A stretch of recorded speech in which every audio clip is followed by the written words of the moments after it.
परसों की घटना है। सख्त कड़क मिजाज के आईपीएस अधिकारी, उनकी वाइफ 2 दिन पहले उनकी डेथ हो गई। अपने सर्विस रिवॉल्वर को निकाल के खुद गोली मार लिया उसी पे। अमूमन जो बहुत सख्त इंसान होता है ना, अनमेच्योर सेल जब बनते हैं तो हर सेल का अंदर का डीएनए अनमेच्योर सेल को आदेश देता है कि अपने आप को मार लो। डीएनए किसको आदेश देता होगा कि सेल को मार डालो? लाइसोसोम को। किसे कहता होगा? कल्पना कीजिए कि उस ससुरा अनमेच्योर सेल है, उसमें लाइसोसोम ही नहीं है, उस चोट्टा को मारेगा कौन? कोई नहीं। तो कई बार कुछ ऐसे हमारे शरीर में चेंजिंग होते हैं, हमारे शरीर में दिन भर में असंख्य संख्या में अनमेच्योर सेल बनते रहते हैं, बट उसका डीएनए उसे आदेश देता है कि खुद को मार लो, खुद को मार लो। और डीएनए बाकी के सेल को कहता है कि इसकी ब्लड सप्लाई रोक देना। तो दो तरीके से अनमेच्योर सेल को मारा जाता है। एक, उसका डीएनए खुद आदेश देता है, दूसरा अगल बगल के सेल उसकी ब्लड सप्लाई रोक देते हैं। लेकिन कुछ ऐसे डीएनए होते हैं जो बहुत ढीठ होते हैं, सब वो अनमेच्योर सेल को मरने का आदेश देते ही नहीं है, बल्कि उसे अपना खुद का ब्लड सप्लाई के लिए नस निकाल देते हैं, उसमें से अपना ब्लड सप्लाई का निर्माण खुद कर लेते हैं। साइड में अगर ब्लड सप्लाई जा रहा है ना, उसी में से ले लेगा यहाँ पे।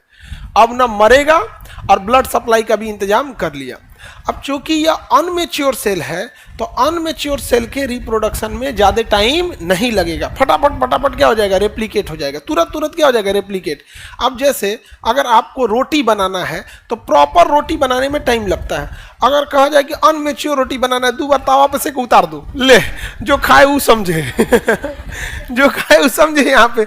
लेकिन अगर मेच्योर रोटी बनानी है तो टाइम किस में लगेगा?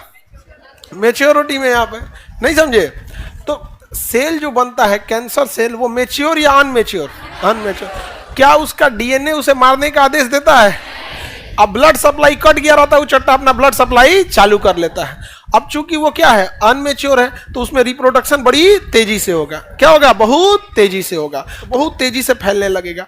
अब आप बताइए, इसी क्लास में सपोज कीजिए कि कोई अनमेच्योर विद्यार्थी आ जाए, क्लास 2 का, क्लास 3 का, ओकरा कुछ बुझाएगा? हम लोग पढ़ाएंगे तो ऊपर से निकलेगा वहां पे, और उसकी संख्या लगातार बढ़ने लगेगा और फटाफट बढ़े। वो आज 10 हो जाए, कल 50 हो जाए, परसों 100 हो जाए, उसके बाद तो इस क्लास में आप लोगों के बैठने का जगह नहीं बचेगा, नहीं तो फिर आप लोग को आड़सा होगा, दिक्कत, सकेत। तो कैंसर सेल नॉर्मल सेल को डिस्टर्ब कर देते हैं। नॉर्मल सेल को क्या करेंगे? डिस्टर्ब। अब कल्पना करिए कि हार्ट है, हमारा हार्ट, इसके ऊपर कोई सेल की जरूरत नहीं, वहां जाके बैठ गया कैंसर है सेल। अब वहां अपना पूरा खानदान बना लेगा। हार्ट उसको गरियाएगा, चोट्टा कहीं का यहाँ आके काहे बैठा है, तो कहता हम ना सुन तो क्यों के। वहां अपना कॉलोनी बना लेगा। हार्ट को धड़कने में दिक्कत होगा, थोड़ा बहुत दिक्कत होते होते एक दिन लगेगा, इसको हार्टे ब्लॉक कर देगा, घुस गया हार्ट के अंदर जहाँ चैम्बर है, वहां अपना खानदान बना लेगा। जिस रास्ते से ब्लड आ रहा है, वो रास्ते में बैठ के अपना बंद कर देंगे सब। ब्रेन में हुआ तो ब्रेन में तो जगह नहीं है, सारा सिस्टम यहीं पे है, यहाँ पे। अब ब्रेन में बैठेगा, अपनी कॉलोनी बनाएगा अपनी। जब अब खूब ज्यादा एक जगह रेप्लिकेट होंगे, रिप्रोडक्शन यानी रेप्लिकेशन, सेम चीज का बनना क्या कहलाता है? रेप्लिकेशन। तो ब्रेन में दिक्कत होगा कि नहीं होगा? अब जब ब्रेन में दिक्कत होगा, वहां बहुत सारे सेल आपस में बनने लगेंगे, तो वो एक गांठ बनने लगेगा। क्या बनने लगेगा? गांठ। कहीं पे भी अगर बहुत सारे सेल गुच्छा में इकट्ठा हो गए तो क्या बन जाएगा? गांठ। गांठ को अंग्रेजी में क्या कहते हैं? ट्यूमर। गांठ को अंग्रेजी में क्या कहते हैं? ट्यूमर। क्या हर एक ट्यूमर कैंसर होता है? कोई हर एक कैंसर का को ट्यूमर हो जाएगा। किसी को भर मार दीजिए, चाहे कहीं चोट लग जाता है, देखेंगे ना, गांठ हो जाएगा, एकदम टाइट हो जाएगा कभी, तो क्या वो कैंसर हो गया? नहीं। लेकिन ट्यूमर, अगर वो कैंसरलेस ट्यूमर है तो क्या है? खतरनाक हो जाता है। क्या हो जाएगा? खतरनाक। अब ब्रेन में होगा, अगर ब्रेन में होगा तो ब्रेन में तो हर जगह केवल सप्लाई गया हुआ है।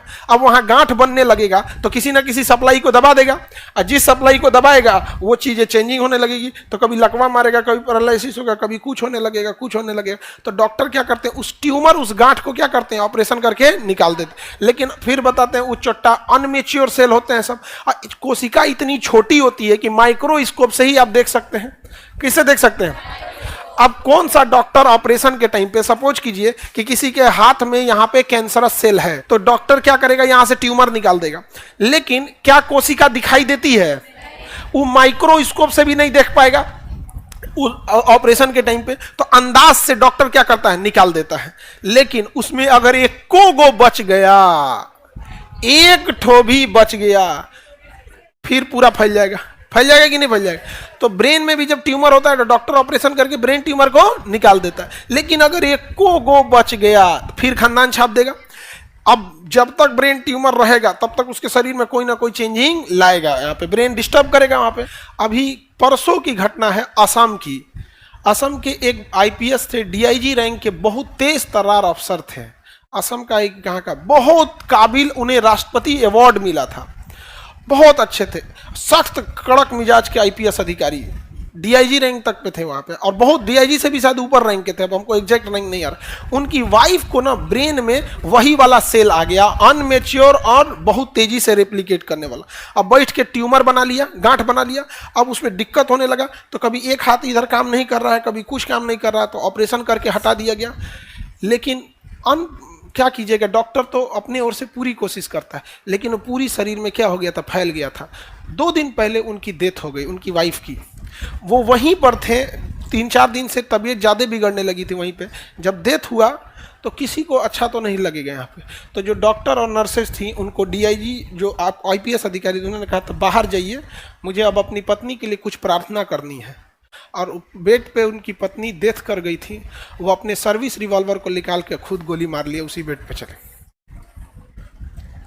अमूमन जो बहुत सख्त इंसान होता है ना, बहुत देखिएगा, कुछ आदमी बहुत सख्त होगा, एकदम डिसिप्लिन, टाइम वर्क, खास करके पुलिस और मिलिट्री में देखिए, ये लोग किसी से लगाव भी बहुत गहरा कर लेते हैं। सख्त इंसान को जल्दी किसी से लगाव नहीं होगा, और अगर लगाव होगा भी ना तो उससे इतना ज़्यादा गहरा कर लेगा जिसका कोई हद नहीं। ये बहुत दुखद घटना है यहाँ पर, हर इंसान से नहीं बर्दाश्त हो पाता है। इमोशन एक बहुत बड़ी चीज़ होती है, समझ में आया कि नहीं आ गया यहाँ पर? किसी के साथ ऐसा ना हो, लेकिन जीवन है, ये बड़ा उटपटांग चीज़ हो गया यहाँ पर। और खान पान में कौन सा ऐसा मसाला हम लोग खा रहे हैं, क्या खा रहे हैं, किसी को नहीं पता चल रहा है।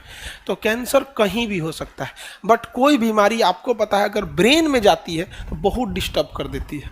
अब देखिए, अब डॉक्टर तब क्या करे? किसी कैंसर का अगर ऑपरेशन करेगा तो डॉक्टर को तो दिख ही नहीं रहा है, वो तो अंदाज से निकाल रहा है कि इसमें से तो हमने निकाल दिया, लेकिन वो कहाँ गया होगा किसी को नहीं पता है। पता है नहीं? तब डॉक्टर क्या करता है ना, जिस एरिया में कैंसर का ऑपरेशन किया है ना, उस एरिया में गामा रेज या बहुत हाई पावर का एक्स रेज, गामा रेज या हाई पावर का एक्सरे, हम लोग को तो नॉर्मल पावर का एक्सरे लगता है, तो छेद के हड्डी उड्डी का फोटो निकाल लेता है, हाई पावर का एक्सरे। अब यहां ऑपरेशन किया है ना, तो इससे ज्यादा दूर तक क्या करेगा, ले जाएगा, इस पे गामा रेज मारेगा या क्या मारेगा, एक्सरे मारेगा। 10 दिन, 15 दिन, 20 दिन, उसको कहते हैं साइकिल। 8 साइकिल देना है, 16 साइकिल देना है, 32 साइकिल देना है, जल जाता है वहां पे एकदम हाई पावर, जिसको देहात में लोग कहते हैं सेकैया हुआ है। तो डॉक्टर अंदाजा में लगा रहा है, सोचिए आपको बचाने की कितनी कोशिश कर रहा है। इसके बाद भी सोचिए, हमारे शरीर में लिम्फेटिक सिस्टम है, लिम्फेटिक सिस्टम लिम्फ बढ़ा दिए, तो वो छोटा शरीर में कुछ कचड़ा उचड़ा पड़ा रहेगा तो खींच के किस में मिला देता है, ब्लडवा में मिला देता है, सीरा में मिला देता है। अगर यहां कैंसर सेल होगा तो चोट्टा पक्का उसमें किसी ना किसी को खींच के ये लिम्फ सिस्टम हुआ किस में मिला दिया है, ब्लड में। अब वो तो ससुरा चल गया ब्लड में। आप तो ऑपरेशन करके यहां से उड़ा दिए, और आप यहां पे सेकाई करके रेडिएशन विधि से आप तो यहां जला दिए, लेकिन ये चोट्टा जो लिम्फ हुआ उसको ब्लड में मिला दिया था, और कहां गया ब्लड में मिलके, स्पाइनल कॉर्ड, हड्डी, जांग, घुटना, दिमाग, ब्रेन, फेफड़ा, लंग्स, कहां घूम रहा है किसी को पता है? नहीं पता है। अब डॉक्टर क्या करेगा? अब डॉक्टर क्या करेगा? अपने हिसाब से सोचो, डॉक्टर ने कितना प्रयास किया, कितना प्रयास किया, अंदाजा से उसने ऑपरेशन रेडिएशन दिया यहां पर। अब क्या करेगा, तो एकदम खतरनाक दवाई बनाएगा, केमिकल। क्या बनाएगा? एकदम खतरनाक केमिकल। और वो खतरनाक केमिकल का काम क्या रहेगा, जितने भी कमजोर सेल हैं मार डालेगा, जितने कमजोर सेल हैं मार डालेगा, जितने नए नए सेल हैं सबको मार डालेगा, और उसको बोतल में भरेगा केमिकल को और चढ़ा देगा आपके ब्लड में। केमिकल को शॉर्टकट में कीमो बोलते हैं, थेरेपी। वही केमिकलवा लेके अब ब्लडवा में चढ़ा देगा। अभी भी डॉक्टर अंदाजिए तीर चला रहा है कि कहीं ना कहीं ससुरा ब्लड में, अच्छा ब्लड में चढ़ा देगा तो एड़ी से चोटी तक पहुंच जाएगा। अब वो लेकिन वो दवाइया तो पहचानता नहीं है कि कौन कैंसर है कौन नहीं, वो मारेगा कमजोर और नए सेल को। तो उस भक में तो मार देगा किसको, कैंसर सेल को तो मारेगा, लेकिन हमारे शरीर के अच्छे सेल जो अभी नए नए बने हैं या जो कमजोर हैं उनको भी मार देगा, उनको भी मार देगा। शरीर तब क्या होने लगता है? टूटने लगता है, शरीर टूटने लगता है। डॉक्टर पूरा कोशिश करता है, लेकिन इस बीच में भी अगर कुछ बच गया, अगर बच जाता है तो फिर क्या कर सकते हैं लोग यहाँ पर? फिर डॉक्टर एक और थेरेपी चलाता है हार्मोन से, क्योंकि ब्लड में हार्मोन भी है। तो कैंसर से कुछ हार्मोन से दोस्ती कर लेता है, का हो एस्ट्रोजन, का हो प्रोजेस्टेरॉन, ये बहुत छोटा है, कुछ हार्मोन से दोस्ती कर लेता है। तो डॉक्टर वह पहचानता है, उसका जो ऑपरेशन करके निकालता है तो पहचानता है क्या यह दोस्ती करने वाला है या नहीं है। तो सपोज कीजिए उसको एस्ट्रोजन, महिलाओं में एस्ट्रोजन हार्मोन होता है, महिलाओं में प्रोजेस्टेरॉन हार्मोन होता है। तो अगर ER एस्ट्रोजन रिसेप्टर, रिसेप्टर मतलब दोस्ती, अगर उस कैंसर का एस्ट्रोजन से रिसेप्टर यानी दोस्ती है, या प्रोजेस्टेरॉन R मतलब रिसेप्टर उसे रिसीव कर रहा है कि नहीं, तो डॉक्टर जान जाता, अच्छा बाबू इसका मतलब तुम्हारी दोस्ती इन्हीं लोगों से है। तो नकली हार्मोन चढ़ाता है जो दोस्ती करके उन्हीं को मार देता है। समझा गया? समझ गया? विषण का काम करता है। तो कीमो जब पूरा चढ़ जाता है, केमिकल थेरेपी या कीमो, तब डॉक्टर क्या करता है? हार्मोन चढ़ाता है। और हार्मोन से कौन दोस्ती करने जाता है? कैंसर। क्या हो? एस्ट्रोजन। तो कहता हाँ एस्ट्रोजन है, और उसके बाद मुखौटा उतारता है, हम डॉक्टर के भेजे हुए एस्ट्रोजन हैं, हम डॉक्टर के भेजे हुए प्रोजेस्टेरॉन है। कैंसर कहता है धोखा दिया तुम हमको, धोखा दिया, ले धड़ाम से मार दे। लेकिन जिन महिलाओं का एज 60 साल 65 साल हो गया है, तो जब उनको मोनोपॉज हो जाता है, मेंस्ट्रुअल साइकिल बंद हो जाती है, तो एस्ट्रोजन बंद, प्रोजेस्टेरॉन बंद। अब क्या करेंगे? समझ में आ रहा है? तो केमिकल थेरेपी को शॉर्टकट में क्या बोलते हैं?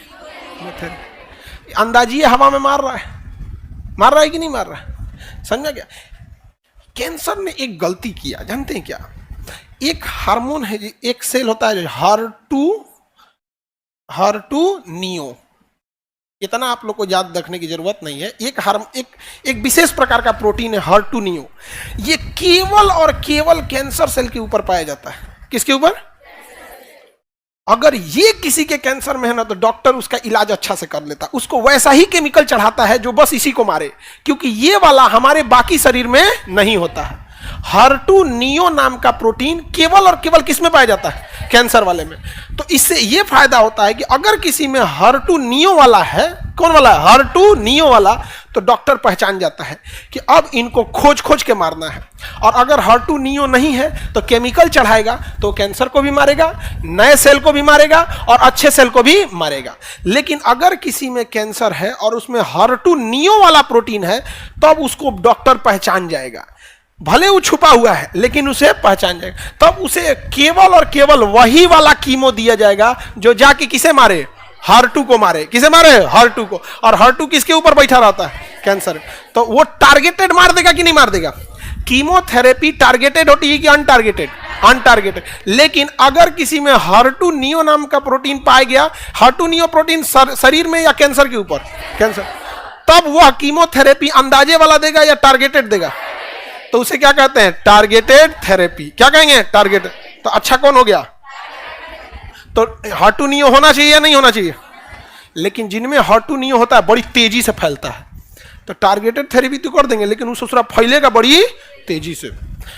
अब देखो, कैंसर हर अलग अलग जगह होता है और अलग अलग इसके इलाज है। ब्रेन का अलग है, हड्डी का अलग है, ब्लड का अलग है, स्किन का अलग है, आपका प्रोस्टेट ग्लैंड का अलग है, ब्रेस्ट कैंसर का अलग, पैंक्रियाज, फेफड़ा, सब चीज़ का अलग अलग है। इसलिए जरूरी नहीं कि हम जो बता रहे हैं कि शायद HER2 ये बोन वाले में काम ही ना करे, शायद ब्रेन वाले में काम ही ना करे, क्योंकि अब ये उसके लिए पूरी 5 साल 6 साल की पढ़ाई है।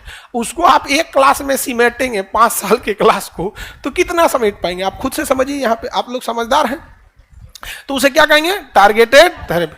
सर हार्ट का स्पेलिंग गलती लिखा है, बैल कह के ये वाला ही हर्ट होता है। सर हार्ट ऐसे ना लिखाएगा, हार्ट ये दिल वाला नहीं, हार्मोन है वो। आप समझ में आ गया कि नहीं आ गया? इसका कोनो फुल फॉर्म होता है, आधे नाम लिखे हैं, इसका कोनो फुल फॉर्म है। अब आपको पता है कि डॉक्टर वाला लोग का फुल फॉर्म कितना खतरनाक होता है। दुकान लिख देगा, पढ़ ले नहीं जाता है, यहाँ पे बहुत बड़का बड़का नाम लिख देता है। तो आप लोग समझ में आ गया?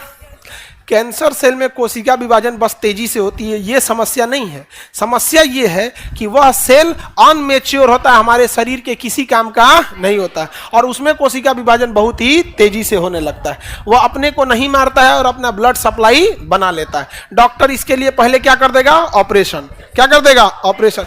लेकिन कई जगह ऑपरेशन नहीं कर पाता है। ब्रेनवा काट के निकालेगा क्या? अरे यहाँ मांस में है तो मांसवा काट के निकाल देगा, तो नहीं अगल बगल का ब्रेनवा काट के निकाल देगा।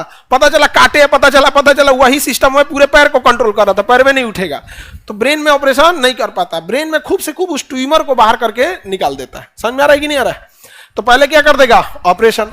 उसके बाद क्या डाल देगा? Radiation, high beam of x ray या गामा रेज, रेडिएशन डाल देगा यहाँ पे। उसके बाद क्या चला देगा? कीमो। क्या चलाएगा? कीमो। और अगर HER2 पा गया तो क्या चलाएगा? टारगेटेड। क्या चलाएगा? टारगेट। और अगर हार्मोन पॉजिटिव है, अब बूढ़ी औरत हो जाएगी तो हार्मोन 60-65 हो जाएगा तो बहुत कम चांसेज होता है कि हार्मोन पॉजिटिव हो, तो क्या हो जाता है? निगेटिव। उसी को कहते हैं ना कि ER भी निगेटिव है, PR भी निगेटिव है, HER2 भी निगेटिव है, इसी को कहते हैं ट्रिपल निगेटिव कैंसर। बड़ी खतरनाक हो जाता है। कोनो कीमो और रेडिएशन के बाद कुछ काम ही नहीं करेगा फिर। हाँ, किसी कैंसर किसी भी एज में होता है, छोटे छोटे बच्चों को हो जाता है। हाँ, कहाँ हुआ, कहाँ था? हाँ, पेट में। हाँ, ट्यूमर कैंसर नहीं होता, ट्यूमर ही कैंसर का रूप ले लेता है। तो स्टार्टिंग ट्यूमर दिखा होगा, उसके बाद कैंसर हो गया होगा। कोलोनल कैंसर बोलते हैं, आंत में हो गया होगा। हाँ, आंत में, जैसे पेट तो कोई एक जगह का नाम नहीं ना, पेट में कहाँ? लीवर, पैंक्रियाज, आंत, किडनी, तो वो क्या है ना, एक एब्डोमेन तो एक तो बड़ा सा शब्द हो गया, नहीं समझे? यहाँ पे किसी को दिक्कत बाबू? तो इलाज क्या समझ में आ गया? प्रोसेस क्या क्या होता है?